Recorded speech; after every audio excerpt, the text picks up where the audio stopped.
Maximum মামলা দেওয়ার চেষ্টা করি ড্রাইভারের, এবং আপনারা জানেন যে আমাদের ড্রাইভিং লাইসেন্সের পয়েন্ট কর্তনের একটা বিষয় এসছে। বাংলাদেশের 64 জেলার ড্রাইভার ভাইদের কাছে বিনত অনুরোধ করছি, ভিডিওটি সর্বোচ্চ শেয়ার চাচ্ছি। এতদিন যে মামলা, আগে মামলা হতো গাড়ির কাগজের উপরে, এখন ড্রাইভিং লাইসেন্সের উপরে মামলা হবে এবং কি আপনাদেরকে পয়েন্ট দেওয়া হবে। ধন্যবাদ মাননীয় প্রশাসন, মাননীয় প্রধানমন্ত্রী। কেন এই কর্মে জড়িত হলাম? কারণ আমরা লাইসেন্স করে আপনাদের কাছে আটকে গিয়েছি, তাই আজকে আপনারা গাড়ির কোথাও মামলা দেওয়ার জায়গা পাচ্ছেন না। এই মামলা, এই মামলা, সেই মামলা, যত প্রকার হয়রানি আমাদেরকে করতেছেন করেন, কিন্তু আমরা যেহেতু সংসার নিয়ে যা চলতে পারি এই ব্যবস্থাটা করেন।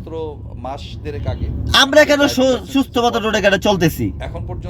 আমরা কেন ড্রাইভিং লাইফে যুক্ত হয়েছি? আমরা কেন পরিবার নিয়ে ভালো আছি? আমার পরিবারকে কেন ডাল ভাত খাওয়াইতে পারতেছি?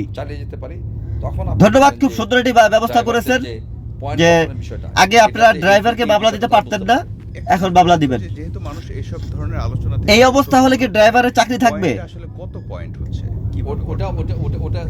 যাই করতেছেন ভালোই করতেছেন, আমরা কর্ম বিরতি দেওয়ার ব্যবস্থা করতেছি, আর যারা শিখতে চাচ্ছেন শিখেন। ধন্যবাদ সবাইকে।